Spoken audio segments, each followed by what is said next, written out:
Assalamualaikum warahmatullahi wabarakatuh.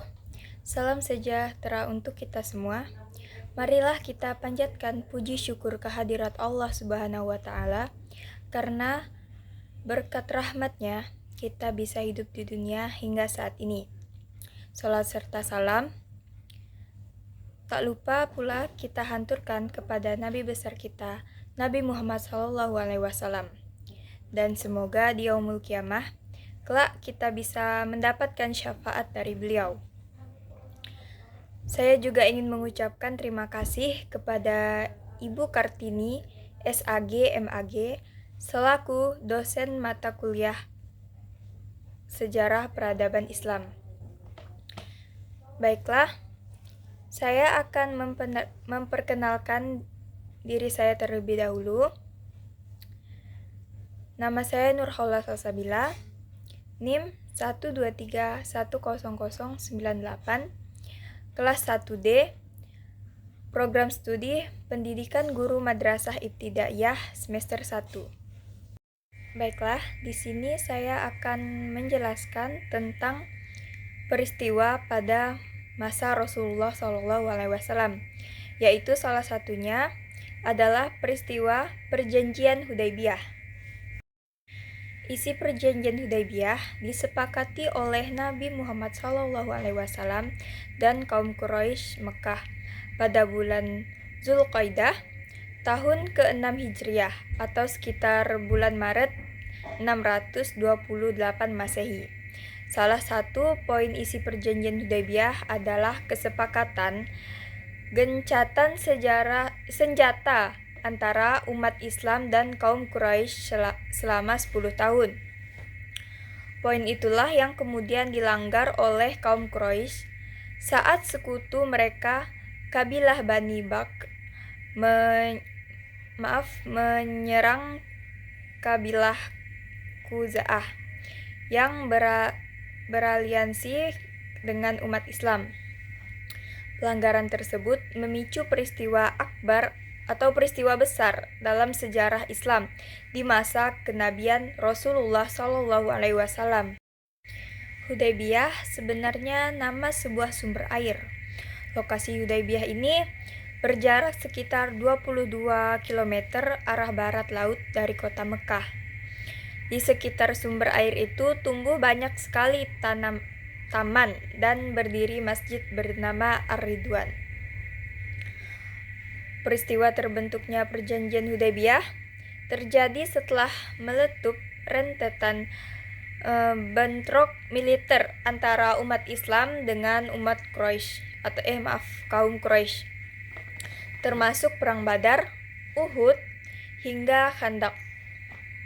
Sebelum perjanjian itu ditekan, hubungan Madinah dan Mekah dalam situasi menegangkan sehingga kedua kubu saling bersiaga. Baiklah, yang pertama yaitu latar belakang Perjanjian Hudaybiyah. Rangkaian peristiwa yang terjadi berujung pada Perjanjian Hudaybiyah ini berasal dari mimpi Rasulullah SAW pada tahun ke-6 setelah beliau hijrah ke Madinah. Dalam mimpi beliau tersebut, Rasulullah SAW bersama para sahabat memasuki Mekah dengan aman, menginjak kaki di Masjid Haram, mengambil kunci Ka'bah dan melaksanakan ibadah umroh.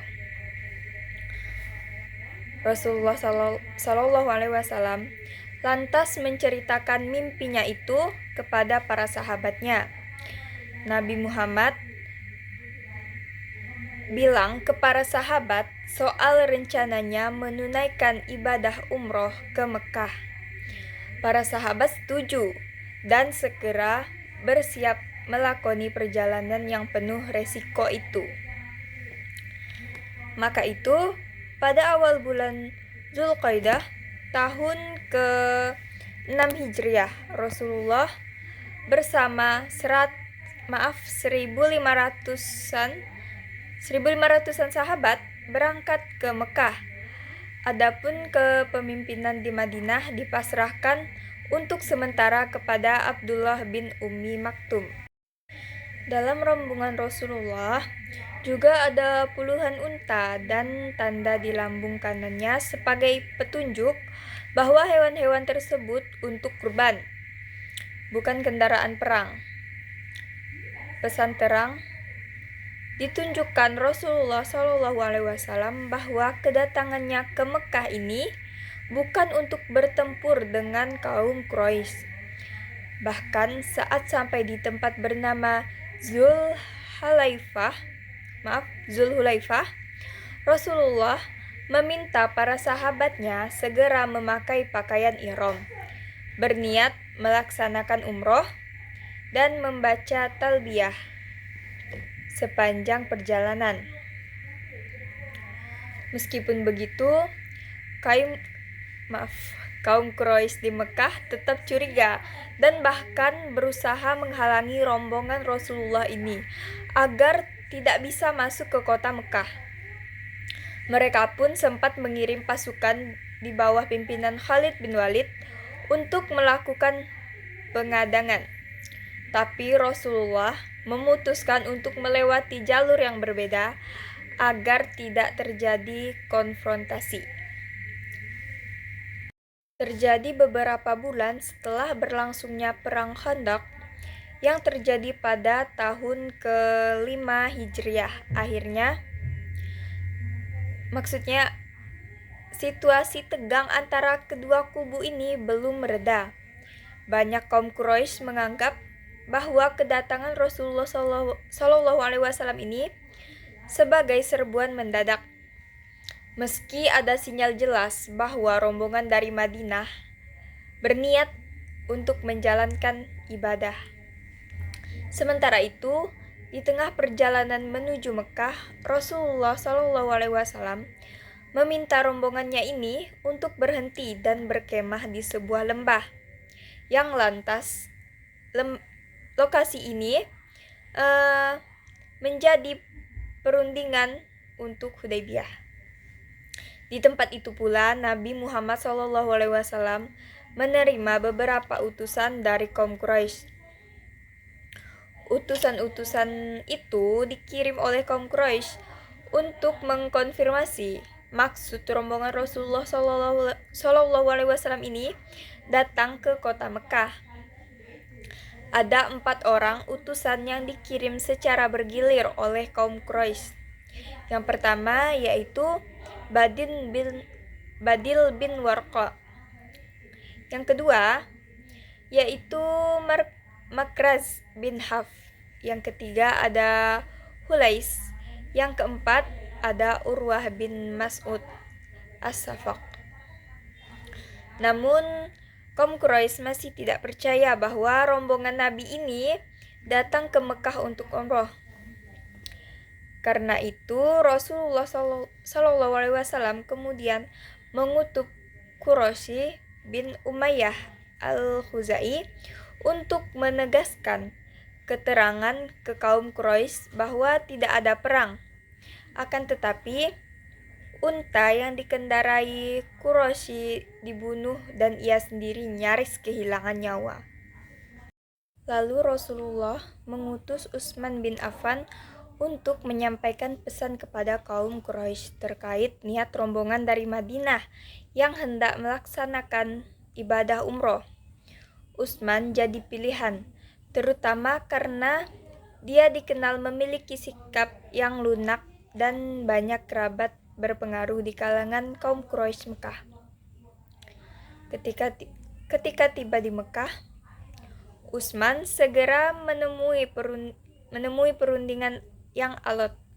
Sekalipun banyak pembesaran kaum Quraisy seperti Abu Sufyan adalah kerabat Utsman, izin bagi rombongan Rasulullah SAW untuk masuk Mekah tetap tidak diberikan. Akibat perundingan yang alot itu, Utsman terpaksa tinggal lebih lama di Mekah dari rencana semula. Di tengah situasi yang demikian meresahkan para sahabat, tersiar isu bahwa Utsman ini dibunuh oleh kaum Quraisy. Mendengar kabar tersebut, Rasulullah segera memerintahkan para sahabat untuk berkumpul dan menyampaikan sumpah setia bahwa mereka tidak akan pulang sebelum memerangi kaum Quraisy. Maka seluruh sahabat kemudian berikrar dan memerangi kaum Quraisy. Usai baiat tersebut berlangsung, Utsman baru datang kembali dari Mekah dan segera ikut berbaiat. Peristiwa yang dikenal dengan sebutan baiat ini, Ar-Ridwan, itu diabadikan dalam firman Allah Subhanahu wa taala dalam surah Al-Fat ayat ke-48. Menyadari situasi semakin genting, kaum Quraisy mengutus Suhail bin Amr untuk membahas perjanjian damai dengan Rasulullah. Perundingan Suhail ini dengan Nabi yang disaksikan oleh para sahabat berlangsung lama. Apalagi Suhail ini ngotot sekali untuk menyodorkan poin yang tidak bisa ditawarkan, seperti rombongan Rasulullah harus kembali ke Madinah dan baru boleh datang ke kota Mekah untuk melaksanakan umroh pada tahun berikutnya. Akhirnya, dalam perundingan tersebut muncul kesepakatan yang disebut dengan Perjanjian Hudaybiyah. Isi Perjanjian Hudaybiyah ini sebenarnya banyak sahabat yang keberatan dengan sejumlah poin dalam Perjanjian Hudaybiyah ini.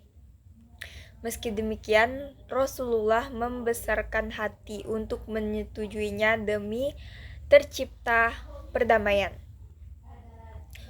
Suhail juga menolak mencantumkan nama Muhammad Rasulullah dan memintanya dengan diganti Muhammad bin Abdullah. Usul yang terakhir ini juga diterima oleh Rasulullah, sekalipun banyak sahabat keberatan. Baiklah, selanjutnya akan saya bacakan isi Perjanjian Hudaybiyah. Isinya yaitu, yang pertama, kedua belah pihak sepakat mengadakan gencatan senjata selama 10 tahun. Yang kedua, yakni setiap orang diberikan kebebasan bergabung dan mengadakan perjanjian dengan Nabi Muhammad atau dengan kaum Quraisy.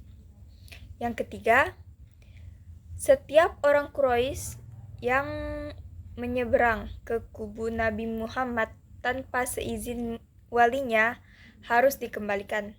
Sedangkan jika pengikut Nabi Muhammad bergabung dengan Quraisy, tidak dikembalikan.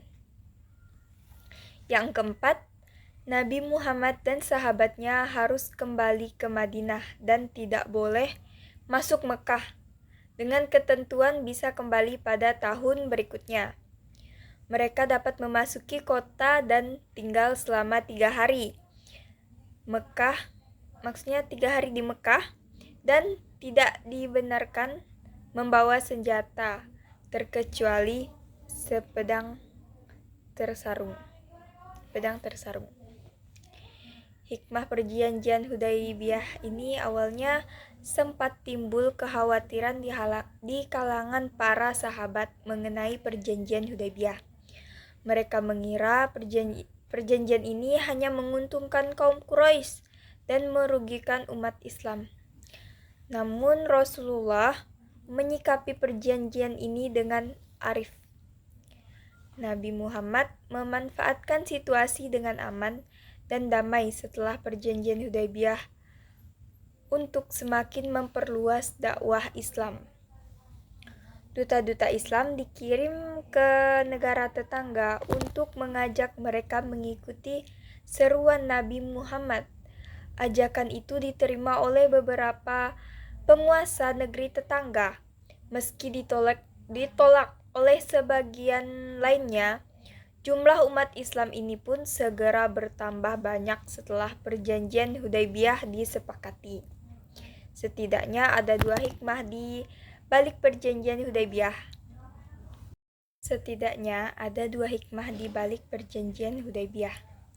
Yang pertama, pemerintah Islam di Madinah mendapatkan legitimasi.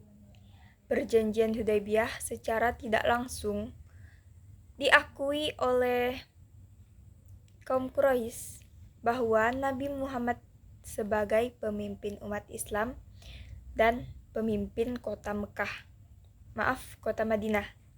Artinya, perjanjian itu mencerminkan pengakuan kaum Quraisy terhadap pemerintahan Islam di Madinah.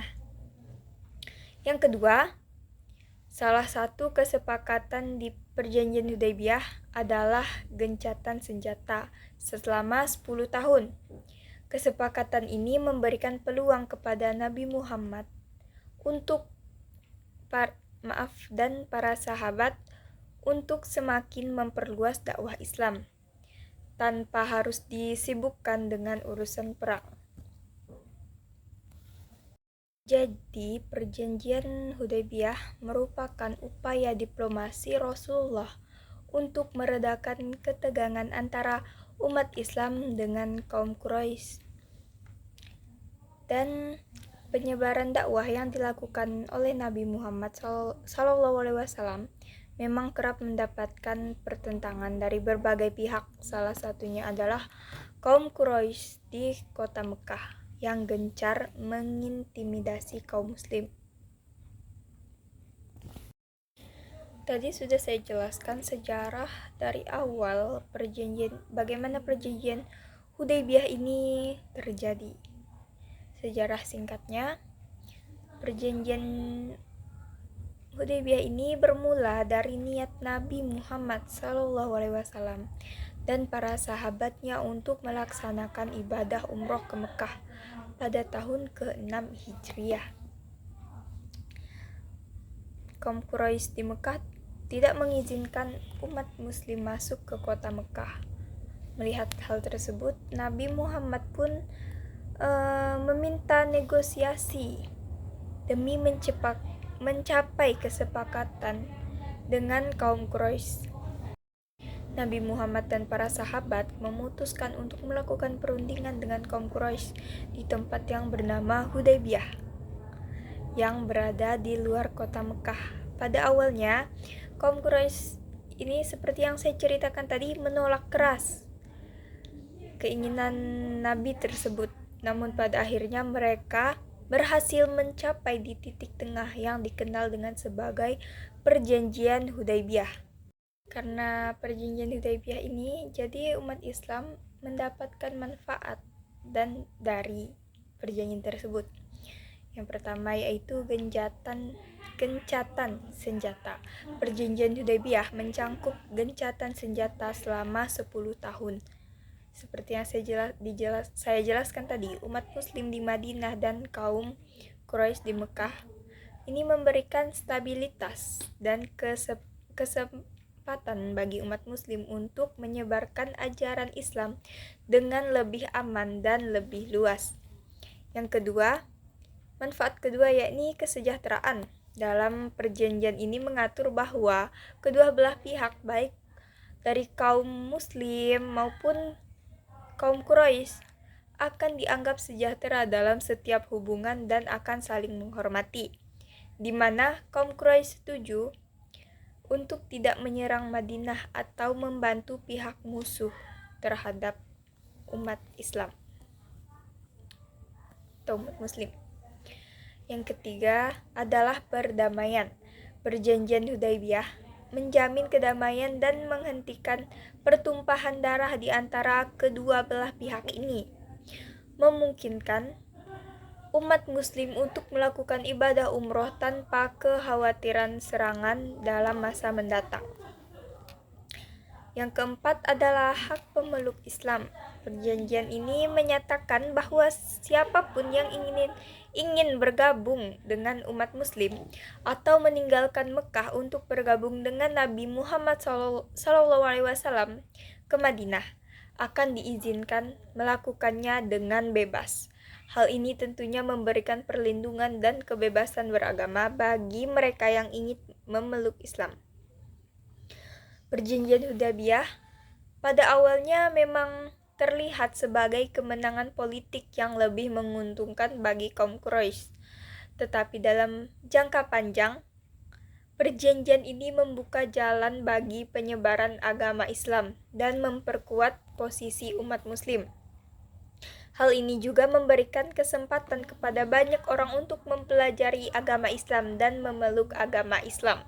Bahkan perjanjian ini menjadi titik balik dalam keberhasilan penyebaran Islam dan perkembangan umat Muslim. Mungkin sekian materi yang dapat saya sampaikan, yakni peristiwa pada masa Rasulullah SAW tentang peristiwa perjanjian Hudaybiyah. Semoga dari materi ini kita dapat mengetahui dan dapat hikmah yang kita pelajari dari materi ini. Cukup sekian dari saya akhiri. Wassalamualaikum warahmatullahi wabarakatuh.